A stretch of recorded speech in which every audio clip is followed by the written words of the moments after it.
Unang mahalagang tagumpay ng Ukraine sa G7 Summit. Nagkasundo ang G7 at Estados Unidos na bigyan ng lisensya ang Ukraine para gumawa hindi lang ng kanluraning depensa sa himpapawid, kundi pati ng mga sandatang may mahabang abot, lalo na ang mga balistikong misil. Ibig sabihin, makakagawa na ang Ukraine sa sarili nilang teritoryo ng mga sistema ng depensa sa himpapawid tulad ng Patriot at mga misil na pangharang nito. Pati na rin ang mga misil laban sa mga Ruso para hindi na umasa sa supply mula sa mga pabrika sa Estados Unidos at Europa. Kung sa tingin ninyo ay parang hindi ito makatotohanan, narito ang dalawang katotohanan para sa inyo.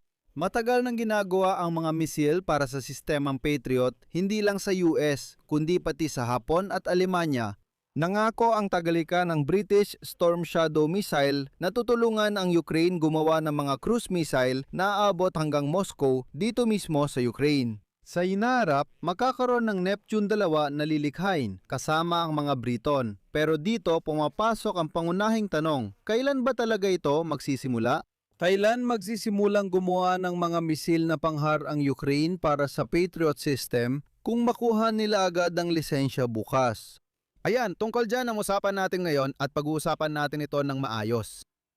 Ako si Alexei Pechi, tara't pag-usapan natin ito ng sabay-sabay. Pero bago tayo magsimula, hinihiling ko na mag-subscribe kayo sa channel, i-like ang episode na ito, at huwag kalimutang mag-iwan ng komento sa video na ito. Mag-subscribe din sa Telegram channel kong Pechi News, nasa video description ang link. Tama at makabago ang desisyon ng G7 Summit para sa Ukraine. Nagkasundo ang mga bansa ng G7 at Estados Unidos na magbigay ng mga lisensya na magpapahintulot na gumawa sa Ukraine hindi lang ng mga kanluraning sistema ng depensa sa himpapawid, kundi pati na rin ng mga sandatang malayuan ng abot. Ito ang pinag-uusapan dito. Sa pinagsamang pahayag ng mga lider ng G7 matapos ang summit sa Pransya. Ibig sabihin, hindi lang ito basta mga chismis. Alam nyo, ito ay opisyal na pahayag ng lahat ng lider ng G7 kabilang na si Donald Trump na napakahalaga. Ayon sa pahayag, plano ng Estados Unidos at mga kasaping Europeo ng G7 na magpatayo ng produksyon ng armas sa Ukraine gamit ang lisensya ng mga kumpanyang kanluranin. Hindi lang ito tungkol sa depensa sa himpapawid. Paalala, humiling si Zelensky kay Trump ng lisensya para sa Ukraine para gumawa ng interceptor ng sistemang Patriot ng depensa sa himpapawid. Sabi ng diplomatikong source sa G7 Summit sa Pransya, kaya ring gumawa ng Ukraine ng kagamitan para tamaan ng mga target sa malalayong distansya, lalo na ang mga malalayuang misail. Bukod pa rito, sa magkasanib na pahayag, kinumpirma ng mga leader ng G7 ang kanilang layunin na dagdagan ang supply ng mga sistema ng panghimpapawid na depensa tulad ng Patriot, IRIS-T, NASAMS at iba pa. Kasama na rito ang mga interceptor missile para sa mga ito, halimbawa PAC-3, mga kagamitan para tumama sa malalayong distansya, ibig sabihin ay mga long-range na missile at iba pang armas para sa depensa ng Ukraine. Dito, dapat nating kilalanin ang mga Europeo. Sa tingin ko, nagkaroon sila ng malaking quantum leap sa isyong ito. Sinabi ni Kanselier Friedrich Merz ng Alemanya na ang mga Europeo ang unang magbibigay ng lisensya sa mga Ukrainyano para ipakita sa mga Amerikano na sila ang nag-uumpisa ng inisyatiba. At kung nadaalangan pa rin ang mga Amerikano, sinabi na ang mga kumpanyano ay maaring magbigay ng kaukulang mga lisensya sa mga tagagawa sa Europa at sila na ang mag-oorganisa ng produksyon sa Ukraine. Ibig sabihin, ang Ukraine ang gagawa ng mga armas ng Amerika pero sa ilalim ng garantiya ng mga Europeo. Sinabi na ni Trump na pag-iisipan nila ang ganitong plano at sila mismo ang magbibigay ng mga missile diretso sa Ukraine. Hindi na ito sakop ng Purell program. Handa silang magbigay ng mga malalayuang missile at lisensya para sa paggawa ng interceptor na missile para sa sistema. На производство ракет-перехватчиков для системы Patriot. Sabi ni Merz, kulang ang produksyon ng armas ngayon kaya makakatulong ang paglilisensya para mapabilis ang paggawa ng mga kailangan. Ang produksyon ng Ukraine ng kanluraning armas para sa sarili nila ang perpektong solusyon at pumayag dito si Trump. Paalala lang, kung sakaling nalito kayo, sa G7 Summit tinalakay ng mga kasosyo ang pagpapalakas ng depensa sa himpapawid ng Ukraine at suporta sa produksyon ng SUG. Производства оружия. Prioridad ang pagpapalakas ng long-range capabilities ng Ukraine at kay Zelensky, pangunahing issue sa negosasyon kay Trump ang lisensya para sa produksyon ng mga interceptor missile ng Patriot. Paalala rin, matapos ang mahigit isang oras na pag-uusap tungkol sa paksa, nagtrabaho sa detalye ang mga koponan ni na Trump at Zelensky at muling nagkita ngayon. Ipinapakita nitong hindi lang salita ang proseso, kundi may konkretong pag-uusap talaga.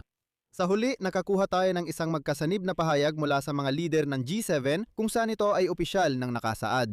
Gusto ko ring banggitin na bukod sa Amerika, ginagawa rin sa Hapon ang mga misail para sa Patriot at nandoon din ang leader ng Hapon sa mga pag-uusap sa Pransya. Ngayong taon, sisimulan na rin ang ganitong produksyon sa Alemanya. At ngayon, diretsahan ng sinabi ni Merz, pakinggan ninyo, nakuha na ng Alemanya ang lisensya para sa paggawa ng mga misail para sa Patriot. Kaya bakit hindi nila simulan ang produksyon ng mga misail na ito sa Ukraine?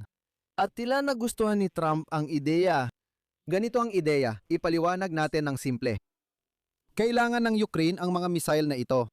Sa mundo, kulang talaga ang mga ito. Kaya bakit hindi na lang bigyan ng lisensya ang Ukraine para sila ang gumawa ng sarili nilang mga misail?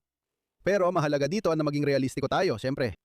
Ayon sa mga eksperto sa militar, may pagtatalo kung gaano kabilis makakapagsimula ang Ukraine ng produksyon kung bibigyan sila ng lisensya ng Estados Unidos. Dahil ang Alemanya rin ay kinailangan ng halos 5 taon para maayos ang ganitong produksyon. Pero, walang dapat ikatakot sa 5 taon na ito. Ang totoo niyan, sa Alemanya, malaking bahagi ng panahong ito, malaking bahagi ng 5 taon na ito ay ginugol talaga sa paggawa ng mga paunang kasunduan para sa pagbili ng mga raketeng ito sa hinaharap. Ibig sabihin, hindi sa mismong produksyon nagsimula, kundi sa mga kontrata talaga. Sa madaling salita, hindi ka magtatayo ng pabrika kung walang order ng produkto, kaya matagal ang proseso ng pag-apruba at pagpirma ng kontrata. Sa simula ng taong ito, may malaking order ng mga 1,000 raketa sa Alemanya kaya na-desisyon silang simulan agad ang produksyon. Doon lang sila nagsimulang mag-produce nang matanggap ang order ng 1,000 raketa sa Ukraine, nag-order na rin ng sandatahang lakas ng Ukraine at kailangan na nila agad ng mga raketa. Kaya magiging mabilis ang proseso pero siguradong hindi ito aabot ng mga taon. Nagsimula na rin ang karera kung sino ang unang makakapasok sa merkado ng Ukraine gamit ang kanilang lisensya. Ang Europeyong kumpanyang gumagawa ng raketa na MBDA ay lumagda ngayon ng memorandum kasama ang Ukrainianong Design Bureau na Luch tungkol sa pagpapalawak ng kooperasyon sa larangan ng mga long-range strike system. Ang MBDA ay itinuturing na pinakamalaking kilalang tagagawa ng mga sandatang misil sa Europa. Kabilang sa pinakastig nitong lika ang mga cruise missile na Storm Shadow at Scalp.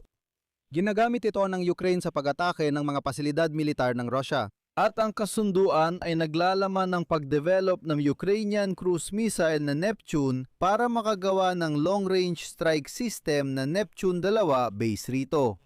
Sa madaling salita, inaalok ng kumpanyang gumagawa ng Storm Shadow at Scalp ang kanilang kaalaman para makagawa ng katumbas na Ukrainian base sa umiiral na disenyo ng Ukraine.